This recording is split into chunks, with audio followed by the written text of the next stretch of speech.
paz na guia, Deus que me alumia. O Clube do Ouvinte RU Nossa Senhora de Guadalupe traz até você a Bíblia. Nos defende dos perigos, dos inimigos da vida. Estimados irmãos e irmãs, estamos então retomando o que iniciamos já há 3 semanas, a carta aos Coríntios, a primeira carta.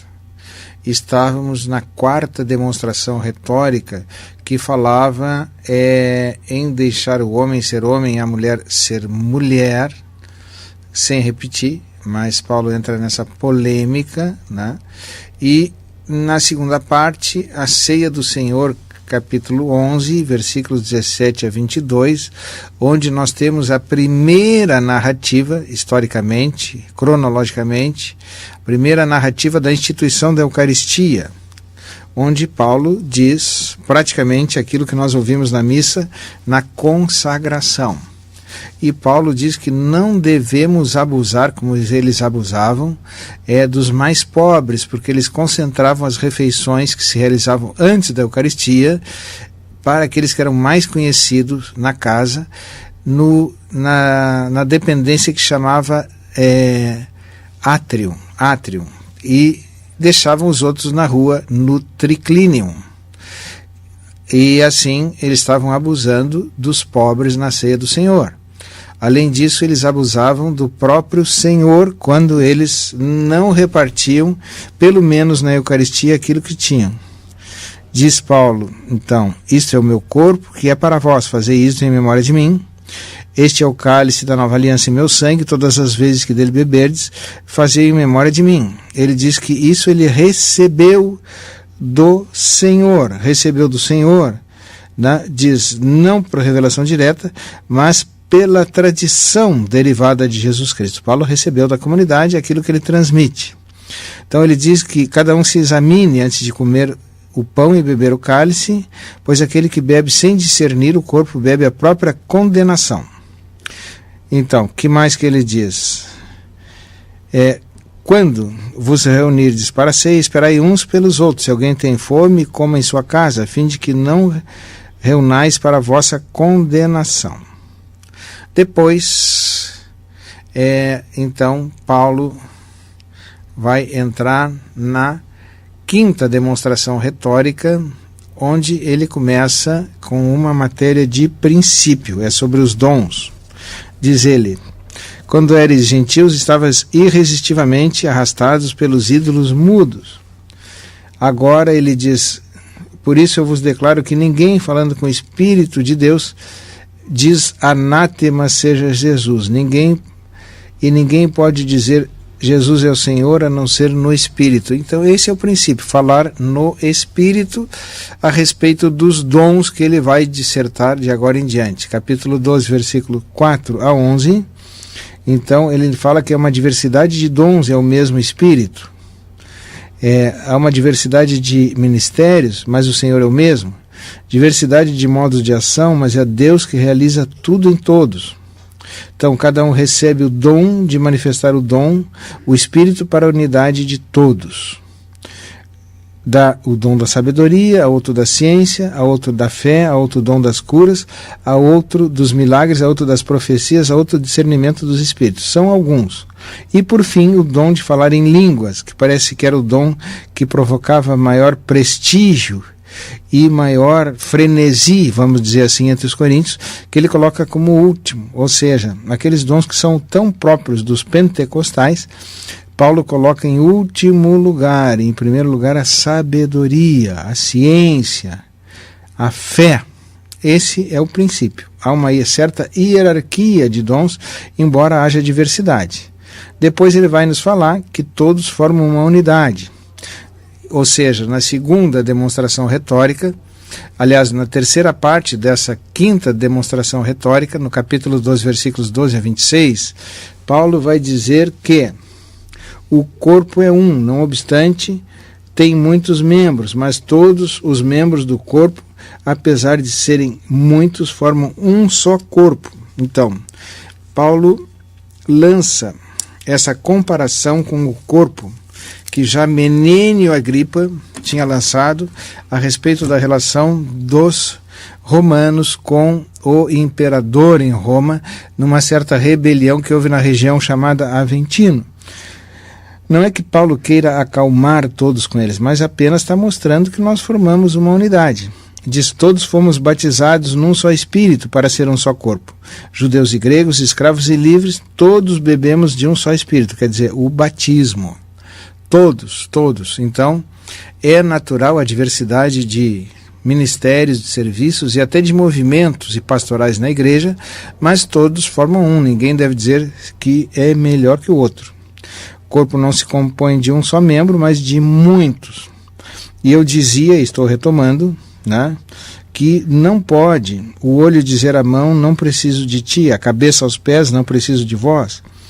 Todos, mesmo os mais fracos, são os mais necessários. Aqueles que parecem menos dignos do corpo são os que cercamos de maior honra. Ele se refere indiretamente aos órgãos sexuais. Então, os órgãos menos decentes, assim chamados, nós o tratamos com maior decência. Os que são decentes não precisam de tais cuidados. Então ele diz: cuidado que não haja divisão no corpo, mas que tenham todos igual solidariedade uns com os outros. Se um membro sofre, todos sofrem. Se um membro se alegra, todos se alegram, no capítulo 12, versículo 27. E ele mostra uma hierarquia dos dons. E ele fala nesse hino que é reconhecido universalmente como um dos textos mais nobres da literatura universal, que é o hino à caridade, ao amor. Caridade é amor gratuito. Caris, caridade, eucaristia, tudo isso vem da mesma raiz.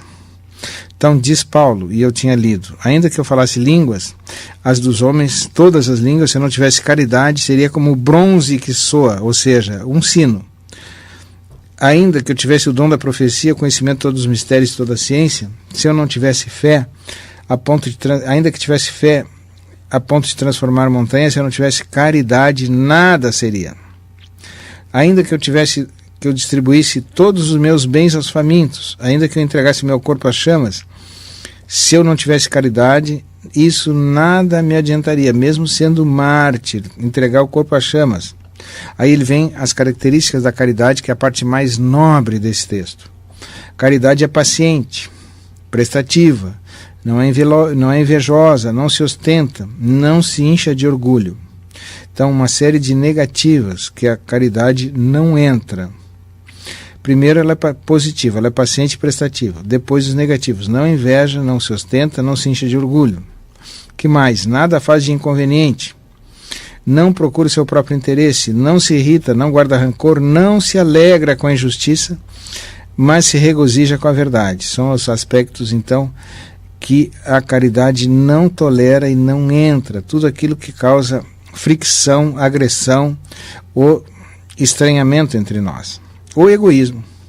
Diz ele: a caridade jamais passará, quantas profecias desaparecerão, as línguas cessarão, a ciência cessará, desaparecerá, pois o nosso conhecimento é limitado a nossa profecia. Ou seja, não é aqueles que sabem muito, não é aqueles que se acham os maiores profetas que falam a palavra de Deus que valem, mais do que aqueles que têm a caridade. Então ele diz: o nosso conhecimento é limitado, nossa profecia também é limitada. Quando vier a perfeição, o que é limitado, portanto a ciência e a profecia, desaparecerão. Diz ele: quando era como criança, falava como criança, pensava como criança, raciocinava como criança. Depois que me tornei homem, fiz desaparecer o que era próprio da criança. O que ele diz? Agora nós vemos em espelho de maneira confusa, não vemos Deus face a face. Mas depois veremos face a face. Ou seja, agora, se o meu conhecimento é limitado, conhecerei como sou conhecido. Agora, diz ele, permanece a fé, esperança e caridade, as três são muito importantes. Nós chamamos de virtudes teologais, mas diz ele, a maior delas é a caridade. Então Paulo tem várias indicações para o exercício dos carismas. Primeiro, não se vangloriar. Segundo, não dividir. Terceiro, manter a ordem na Assembleia. Último, a caridade. A caridade é, na hierarquia dos carismas, o maior. O que ele diz? Procurai a caridade, mas aspirai aos dons do Espírito, principalmente a profecia. Eles, né, que muito valorizavam a linguagem, a língua, falar em línguas, Paulo diz que a profecia é mais importante porque ela edifica, exorta, consola. Aquele que fala em línguas edifica a si mesmo. Não é que não possamos ter isso. O documento 63 da CNBB dá critérios, que se evite falar em línguas nas assembleias a menos que alguém interprete, que é o que Paulo diz no capítulo 14, versículo 5. Diz ele, aquele que profetiza é maior que aquele que fala em línguas, a menos que este as interprete, para que a assembleia seja edificada. Então, é importante que a gente se exprima em palavras inteligíveis. Como vão entender de outra forma, vão dizer que estamos falando ao vento de São Paulo. Volta a São Paulo também, lá no capítulo 14, versículo 12, aspirais aos dons do Espírito e procurai tê-los em abundância para a edificação da Assembleia. Esse é outro critério, caridade e edificação da Assembleia. E se alguém fala em línguas, deve orar para poder interpretá-las. Se ora em línguas, meu espírito está em oração, mas a minha inteligência nenhum fruto colhe. É isso que ele está dizendo. Orarei com meu espírito, mas hei de orar também com a minha inteligência.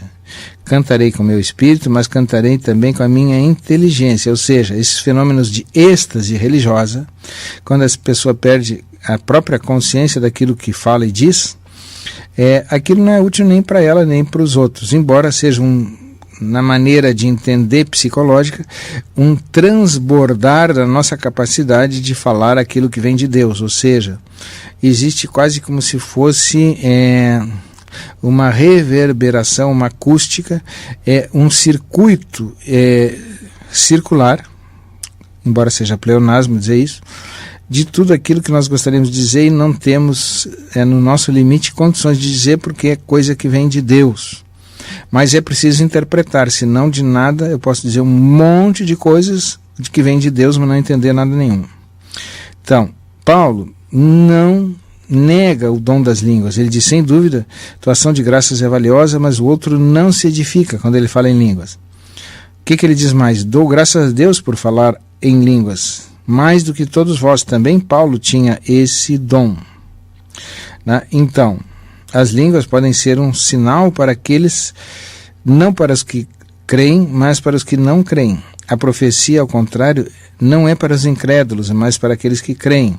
Faz edificar a comunidade.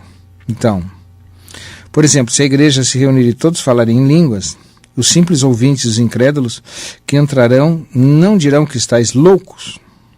Se ao contrário todos profetizarem, um incrédulo, um simples, ouvinte que entrar, há de se sentir arguido por todos, julgado por todos.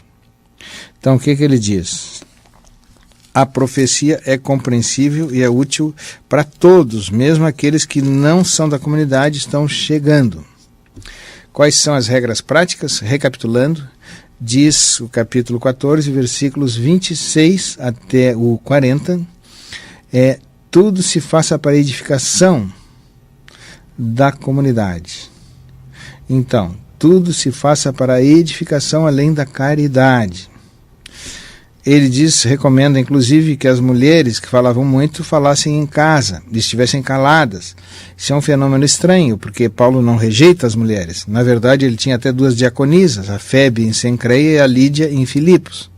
Mas talvez naquela comunidade, e como era comum, e é comum no espaço doméstico onde se reuniam, não tinha igreja, as mulheres tinham o controle da situação e se sentiam então estimuladas e autorizadas a falar. E diz ele, interroguem os maridos em casa. Assim nós terminamos então aquilo que é a quinta demonstração retórica, quando Paulo pede ordem na Assembleia para que todos entendam. E assim, irmãos, fazemos o nosso intervalo para logo a seguir concluir essa carta aos Coríntios.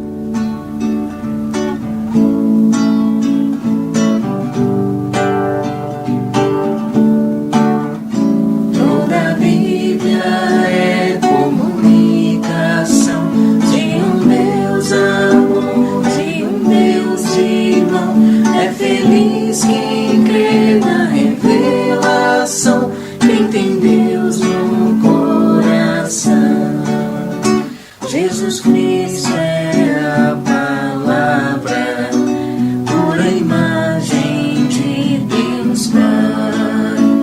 Ele é vida e verdade, a suprema caridade. Toda a Bíblia é comunicação de um Deus amor, de um Deus irmão. É feliz quem crê na revelação, quem tem Deus no coração. Retomando então, vamos para a sexta e última demonstração retórica, que é no capítulo 15, versículo 1 a 58. Paulo diz: transmiti aquilo que eu mesmo recebi. Se Cristo morreu por nossos pecados, segundo a Escritura, foi sepultado, ressuscitou ao terceiro dia, segundo as Escrituras. Então, aquilo já era previsto pelas Escrituras no relato de Paulo e é aquilo que ele recebeu. Diz ele, apareceu a Cefas, que era São Pedro, depois aos 12, em seguida apareceu a mais de 500 irmãos uma vez, e a maioria dos quais vive, enquanto alguns já adormeceram. Posteriormente apareceu a Tiago, e depois de todos os apóstolos, em último lugar, apareceu também a mim, que sou como um abortivo. O que está dizendo Paulo? A seguir, se Cristo não ressuscitou, diz Paulo, no versículo 12 a 19, eis que ele diz aqui, se proclama que Cristo ressuscitou dos mortos, como podem alguns dentre vós dizer que não há ressurreição? Eles achavam que não havia, porque Cristo já tinha se manifestado, já tinha enviado o seu Espírito, eles eram pneumáticos, como nós dizemos, espirituais, no sentido exaltado do termo. Então, como é que eles podiam dizer que não há ressurreição, né? Se Cristo ressuscitou? Se não há ressurreição dos mortos, diz Paulo, também Cristo não ressuscitou. E se Cristo não ressuscitou, é vazia a nossa pregação, vazia também a nossa fé. Ou seja, sem a ressurreição, não temos como nos instituir cristãos, porque Cristo está vivo, nós ressuscitaremos. Ele diz, se Cristo não ressuscitou, é ilusória a nossa fé. Segue Paulo, né? Então, dos versículos 19, aliás, dos versículos 20 a 28, dizendo que a ressurreição é a última vitória. Se por um homem veio a morte, como Adão, também por um homem veio a ressurreição. Todos morrem Adão, em Cristo todos receberão a vida. Todos receberão a vida. Então, diz ele, o último inimigo a ser destruído será a morte. Quem tem a experiência de morte em seres próximos tem essa nítida manifestação, eu não digo que é só sensação, porque não é só psicológico, que eles estão conosco, eles estão entre nós. Me lembro que quando morreu a minha mãe, eu vim de Roma, eu estava no doutorado, quando voltei, os meus colegas logo me disseram, agora ela está mais próxima de ti, ela está junto de ti, ela intercede por ti. E assim com meu pai, que faleceu nem um mês atrás, eu tenho a nítida convicção que ele está vivo. Então, que mais que Paulo diz? A vitória sobre a morte, então, se constitui no fim dessa manifestação de Paulo aos Coríntios. Como é que isso se realiza, né? Tá? Não tem como ressuscitar, não tem como descrever o modo da ressurreição a não ser por metáfora, por comparação. O que ele diz nos versículos 35 a 38? Ele diz, com que corpo voltam? O que semeias não readquire vida a não ser que morra. E o que semeias não é o corpo da futura planta que deve nascer, mas um simples grão, ou um grão de trigo ou de qualquer espécie. A seguir, Deus lhe dá corpo como quer. A cada uma das sementes ele dá o corpo que lhe é próprio. Eu fiz tese sobre o corpo humano, a corporeidade em São Paulo, especialmente no capítulo 6, aqui é o capítulo 15. O que ele diz? Na ressurreição nós recebemos de novo o corpo. Deus dá o corpo como quer, e cada um o corpo que lhe é próprio, não é corpo de outro, como falam na reencarnação, em algumas doutrinas. Não é isso, né? Então, o corpo que é semeado corruptível, ressuscita incorruptível, como uma planta. Semeado desprezível, ressuscita reluzente de glória. Semeado na fraqueza, ressuscita cheio de força. Semeado corpo psíquico, ressuscita corpo espiritual. Que corpo espiritual é esse? Não temos condições de ver. Temos o testemunho de Jesus, que ressuscitado, apareceu aos discípulos e transpunha portas fechadas, se deslocava de uma região para outra, né, sem os limites do tempo e do espaço, mas também era um corpo como o nosso, porque ele se alimentou ressuscitado com os discípulos comendo pão e peixe à margem do lago da Galileia. Então ele disse, é um corpo psíquico, São Paulo diz no versículo 44, é também um corpo espiritual. Adão foi feito alma vivente, o último Adão tornou-se espírito que dá vida. Primeiro foi feito não o que é espiritual, mas o que é psíquico. O que é espiritual vem depois. O primeiro homem tirado da terra é terrestre, o segundo vem do céu, ou seja, Jesus Cristo e as pessoas que faleceram, que são ressuscitadas. Então, traríamos a imagem do homem celeste. Em complementação, diz a carta aos Filipenses, capítulo 3, versículo 21, é um corpo espiritual diferente, não facilmente reconhecível à primeira vista, porque os discípulos de Emaús, que está em Lucas, capítulo 15, versículos 13 a 34, caminhou com os discípulos a distância de 12 quilômetros de Jerusalém a Emaús, e não foi reconhecido, a não ser quando depois, com eles reunidos na ceia, hospedados por ele à noite, partiu o pão de tal forma que fosse assim. Então, finalmente, os discípulos que tinham o coração aquecido no caminho se deram conta, como se diz, caiu a ficha, era Jesus Cristo.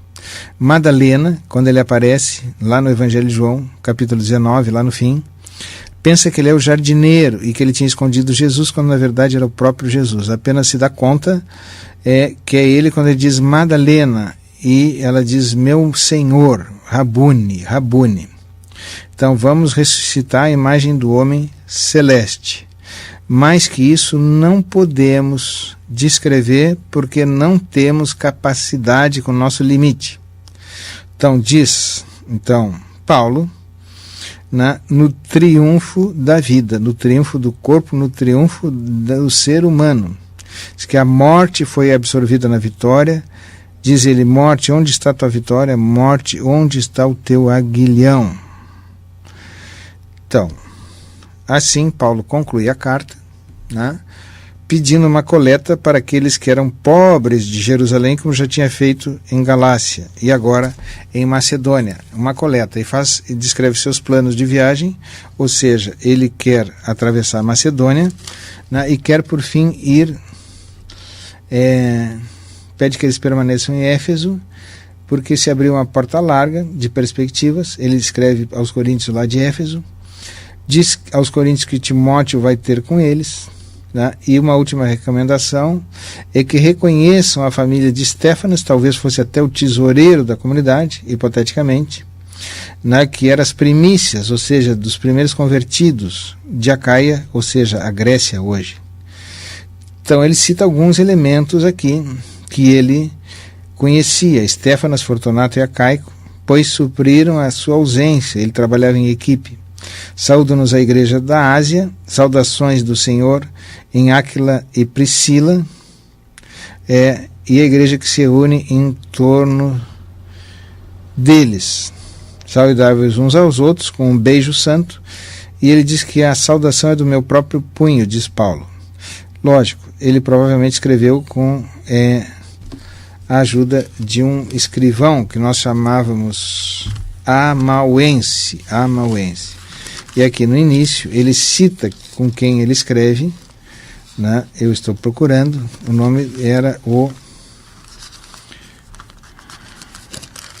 seu auxiliar, que era com quem ele saúda o Sóstenes, seus irmãos.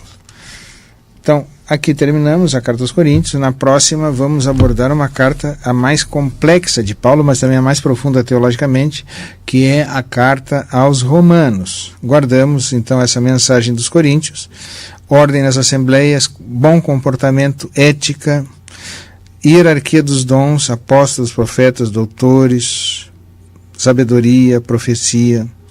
Depois o corpo, respeitar o corpo, e o corpo é a nossa essência. Devemos louvar a Deus no corpo, não macular aquilo que é de Deus. Vivemos num corpo porque temos um só espírito e vivemos uma comunidade de dons. Talvez possamos assim resumir a mensagem da carta aos Coríntios, que é uma carta bastante ampla, bastante complexa, porque enfrenta a comunidade talvez a mais complexa daquelas que Paulo atendeu e que continuava a atender a partir de carta, e esperando uma nova visita. A todos tenham um bom dia, uma boa tarde e um bom fim de semana.